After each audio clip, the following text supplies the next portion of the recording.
Right welcome back to evening show. Sumathi, ఇప్పుడు మనుషులు అంటే మనలాగే లేదంటే వ్యవస్థలు అవి కూడా సైబర్ అటాక్స్ గురవుతున్నాయి. సైబర్ కేవలం మామూలు మనుషులే కాదు, ఏది కూడా వాళ్ళు వదిలిపెట్టట్లేరు. ఏకంగా బ్యాంకుల్నే, పెద్ద పెద్ద బ్యాంకుల్నే చాలా ఈజీగా దానిపైన సైబర్ అటాక్ చేసేస్తున్నారు. సో అదే జరిగింది ఇక్కడ. ఈ లిస్ట్ లో ఇప్పుడు మరో బ్యాంక్ చేరింది, అదే బ్యాంక్ ఆఫ్ బరోడా.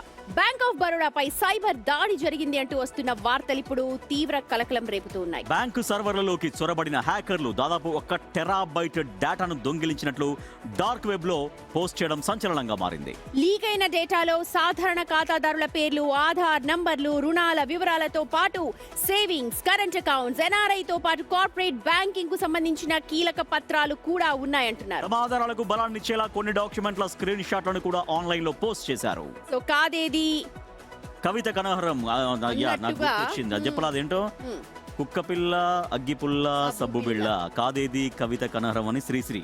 రైట్. అలాగే ఇప్పుడు సైబర్ అటాక్ చేయడానికి అకౌంట్ ఉంటే చాలు. అది సుమతినా, రాజేషా, మన వాళ్ళ ఎవరు కాదు, ఎవరైనా సరే, ఎంత పెద్ద వ్యవస్థనైనా సరే వాళ్ళు ఈజీగా సైబర్ అటాక్స్ చేసేస్తున్నారు. ఇంకా మనం ఇంకెలా అలర్ట్ ఉండాలో అర్థం కావట్లేదు నిజంగా. బ్యాంక్స్ పైనే వాళ్ళు అటాక్స్ చేస్తున్నారంటే. ఎస్, మన ప్రతినిధి ఢిల్లీ నుంచి శివ ఉన్నారు, మరింత సమాచారం అందిస్తారు. ఎస్ శివ, ఇది ఎవరు ఈ పనికి పాల్పడ్డారు అని అనుమానం వ్యక్తం చేస్తున్నారు?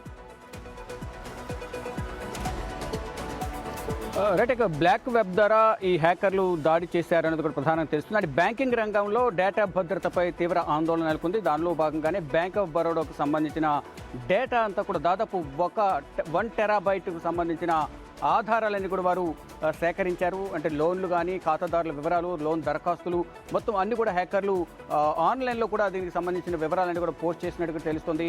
ఈ నేపథ్యంలోనే బ్యాంకర్లు మరోవైపు ఇటు దరఖాస్తు ఎవరైతే బ్యాంకర్లు కస్టమర్లు ఎవరైతే ఉంటారో వారందరూ కూడా వెంటనే తగిన జాగ్రత్తలు తీసుకోవాలి. ఎవరు కనుక ఫోన్ చేసినప్పటికీ కూడా ఓటీపీ. అయితే శివ, చాలా మంది స్క్రీన్ షాట్స్ పెట్టారని చెప్పి తెలుస్తోంది. మరి ఏదైనా బ్యాంక్ ఆఫ్ బరోడా దీనిపైన స్పందిస్తోందా? జరిగిందా, జరగలేదా, క్లారిటీ ఇస్తోందా? దీనికి సంబంధించి అధికారిక ప్రకటన అయితే రావాల్సి ఉంది, స్పష్టమైన ఆధారాలు అయితే బయట పెట్టాల్సి ఉంది. కానీ డేటా చోరీ జరిగింది అనేది మాత్రం మొత్తం సోషల్ మీడియాలో కానీ దేశవ్యాప్తంగా తీవ్రమైన చర్చ అయితే కొనసాగుతోంది. ఇటు బ్లాక్ వెబ్ ఏదైతే ఉంటుందో డార్క్ వెబ్ నుంచి ఈ హ్యాకర్లు ఈ చోరీకి పాల్పడ్డారు, డేటా చోరీకి అని చెప్తున్నారు. ఆ డేటా చోరీ చేయడం ద్వారా ఖాతాదారులకు చాలా ఇబ్బందులు ఎదుర్కొనే అవకాశం ఉంటుంది. ఆ డేటా చోరీ చేసిన నేపథ్యంలో వారి ఖాతాలో ఉన్న అమౌంట్ కూడా ఖాళీ అయ్యే అవకాశం ఉంటుంది. కాబట్టి అప్రమత్తంగా ఉండాలి ప్రతి ఒక్కరు కూడా. వెంటనే పాస్వర్డ్ చేంజ్ చేసేయండి. మరోవైపు ఎవరు కూడా ఫోన్ చేసినప్పటికీ కూడా ఓటీపీ షేర్ చేసుకోవద్దు, ఎవరితో పంచుకోవద్దు అనేది కూడా ఇప్పటికే వారికి సూచనలు వచ్చినట్టు కూడా తెలుస్తోంది. కానీ ఇది వాస్తవం కాదా అనేది కూడా అధికారికంగా బ్యాంక్ ఆఫ్ బరోడా నుంచి సమాచారం రావాల్సి ఉంది. కానీ ఇంటర్నల్గా ఇది నిజమే అనేది కూడా కొంత ప్రచారం జరుగుతూ ఉంది. Right, thank you Shiva. Yes, బ్యాంకుల్నే దోచేస్తున్నారు, బ్యాంకులపైనే వాళ్ళ సైబర్ అటాక్స్ చేస్తున్నారు. అంటే ఇంకా కస్టమర్స్ ఎంత అప్రమత్తంగా ఉండాలి, ఎలా ఉండాలి?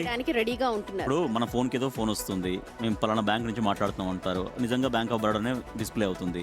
నిజంగా చెప్పాలా వద్దా అంటే ఒక్కొక్కసారి ఏమవుద్దంటే మనం ఏదైనా పనిలో బిజీగా ఉన్నా కూడా నిజమే కావచ్చు అనుకొని ఏదైనా అటెంప్ట్ చేయడం జరుగుతుంటుంది. కాబట్టి నిజంగా చాలా చాలా జాగ్రత్తగా ఉండాలి. చుట్టూ ఉన్నారు దొంగలు, చుట్టూ సైబర్ అటాక్స్ చుట్టూ ఉన్నారు. ఏదేమైనప్పటికీ కూడా ఇవాళ బ్యాంక్ ఆఫ్ బరోడా విషయంలో మరి నిజంగా జరిగిందా లేదా, మోసం జరిగిందా, నిజంగా వాళ్ళవి హ్యాక్ అయిపోయాయి ఏంటి అన్న దానిపైన బ్యాంక్ ఆఫ్ బరోడా బయటకు వచ్చి ఒక అఫీషియల్ స్టేట్మెంట్ ఇవ్వాలి అని చెప్పి మనం కూడా, సో అప్పుడు కానీ కొంచెం కస్టమర్స్ కి క్లారిటీ ఎందుకంటే ఏమైపోయింది ఏంటి అన్నది ఉంటుంది.